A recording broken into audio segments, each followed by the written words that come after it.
I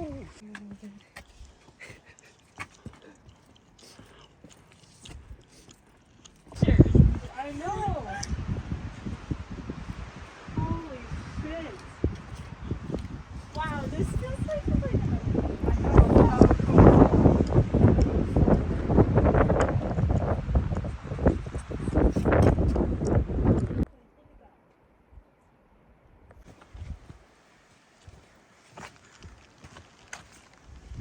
I've been thinking about it, and yeah, very defensive lifting of late. This one right here, for example, I am playing with what is like 20, 25 pounds below my peak off-season numbers.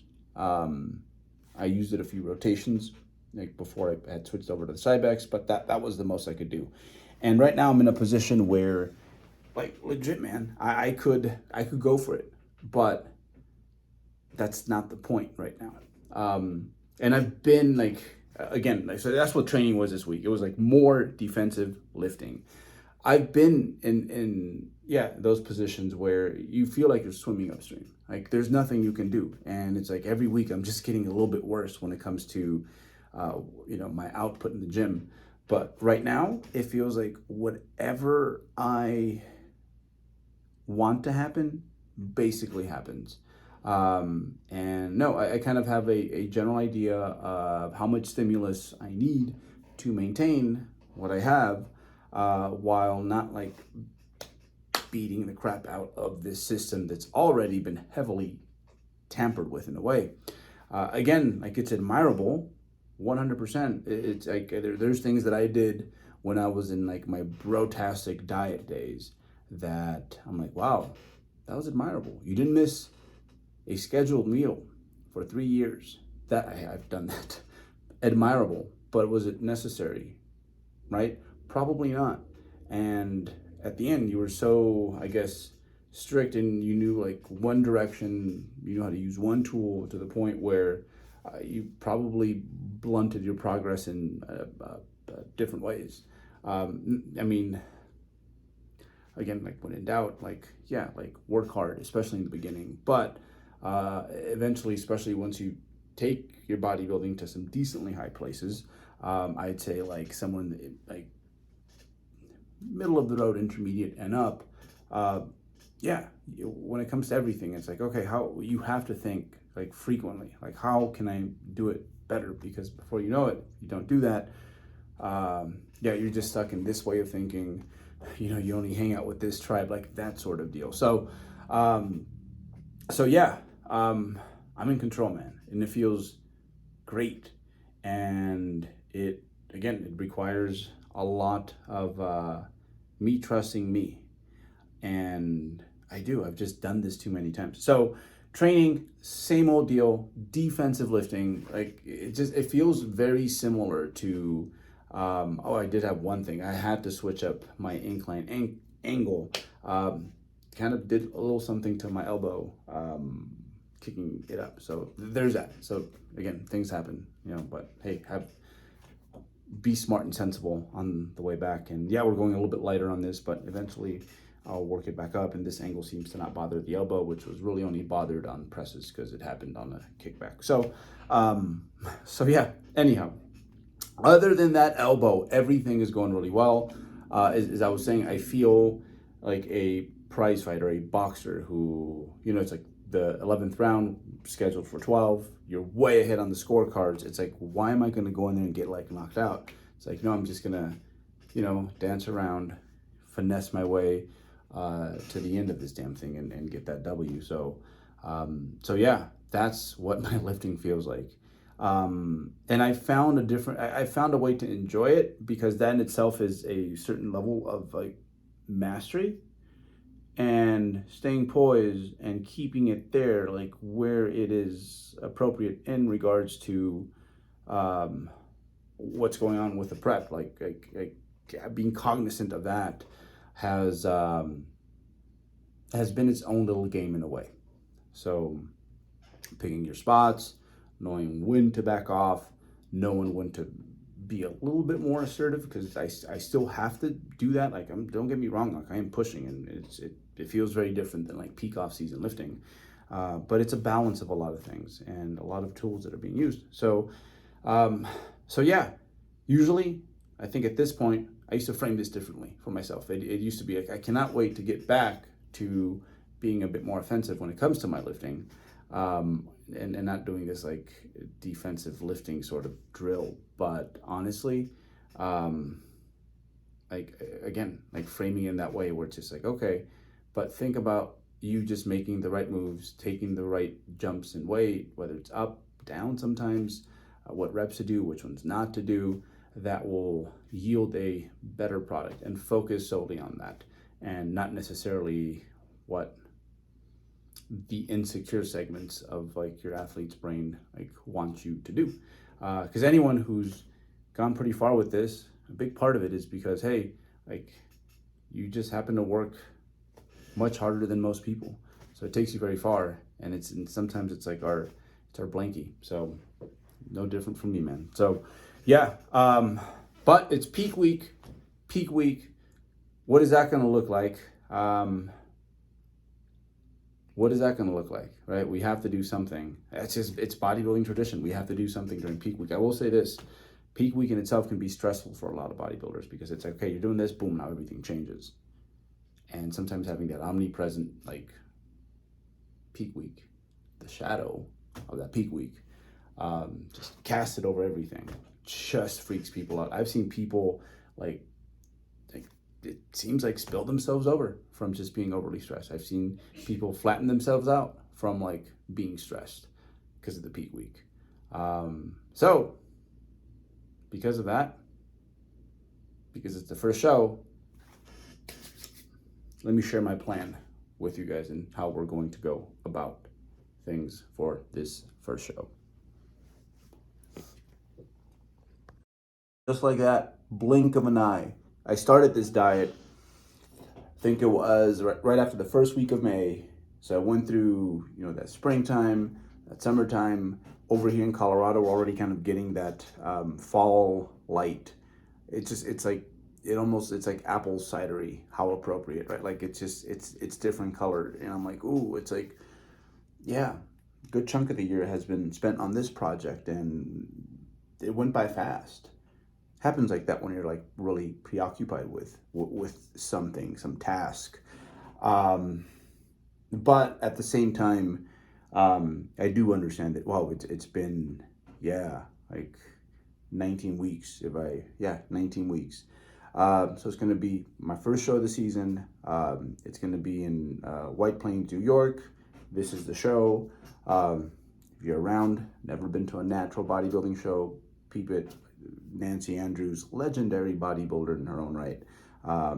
But currently, when it comes to the shows she puts on, especially back east, just legendary occasions. It's going to be my first Nancy Andrews show, so I'm excited about that. Usually the lighting is on point. Highly densely like populated area, like the New York area. So you get a lot of tremendous talent out there. So peep it. I think you'll be quite impressed. And man, back to how we got here so fast. I don't know. Like you get so caught up in what it is that you're doing that you don't realize that, wow, like, okay, most of May, all of June, all of July, all of August, and here, this last leg of September, wow, it's finally happening. So excited. I'm excited.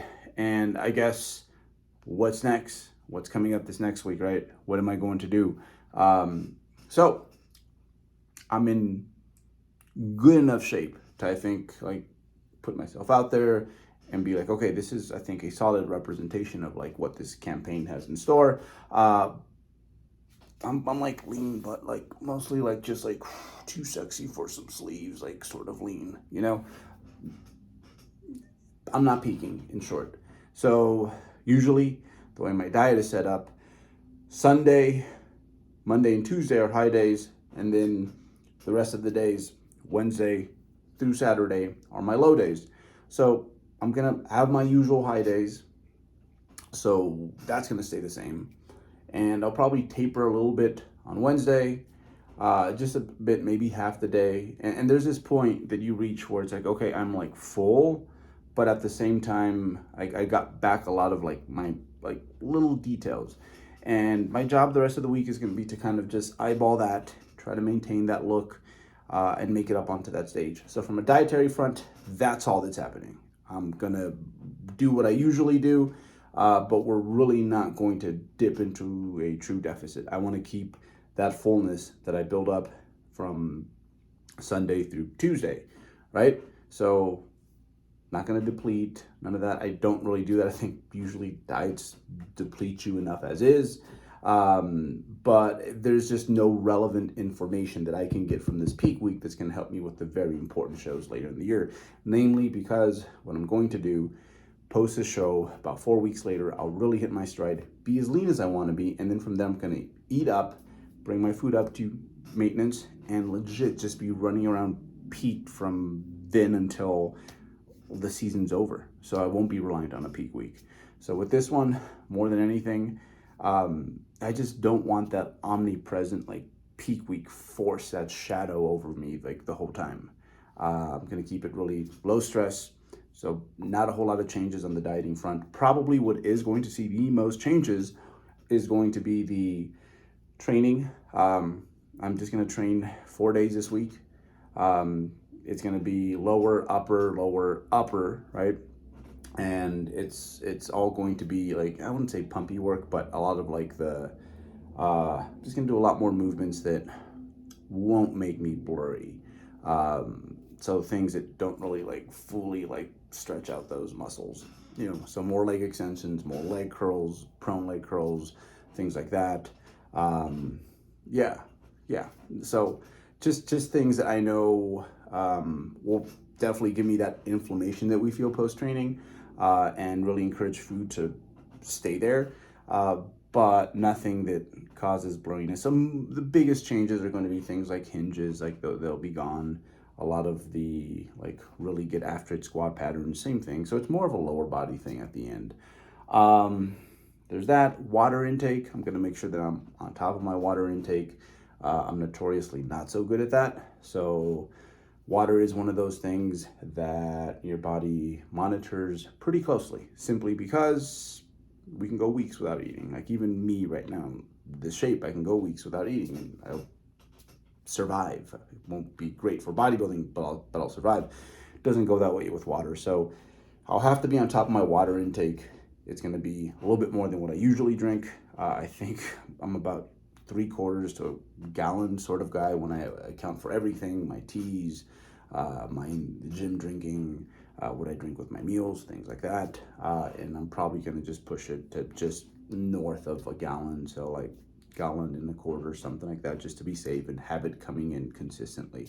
Best way to not hold water, you got it, right? To just keep drinking. What happens when, you know, you're drinking a lot of water? You make a lot of bathroom visits, right? So that's going to help immensely with any problems we might run into with water retention, but it's going to be a low stress week from the dieting front, from the training front, kind of a deload week really from the training front. So it won't be that stressful. So I shouldn't experience a whole lot of edema, which at this point is mostly going to be influenced by the caloric deficit, which I won't see a whole lot of.